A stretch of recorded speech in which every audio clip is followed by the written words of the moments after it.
Sa mga nakikurious regarding sa presyo nitong bagong Yamaha Sniper 155 standard version sa yan. So in this video guys, yun yung ating tatalakayin, yung SRP, down payment at monthly installment. So ngayon guys, ito ay merong updated price na 124,470 pesos if bibilhin nyo po na spot cash. Pero kung gusto nyo ng hulugan, meron po itong down payment na 10,000 pesos. Tapos yung monthly naman niya sa 3 years ay 5,663. Sa 2 years naman na 7,320 at sa 1 year na 12,282. So, pili na lang kayo dyan guys kung alin yung bracket yung gusto nyo.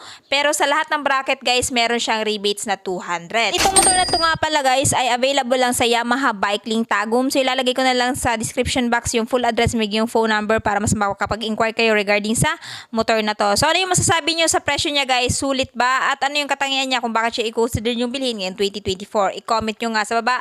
At syempre, kung gusto nyo pa makapanood ng video na ganito, please don't forget to subscribe or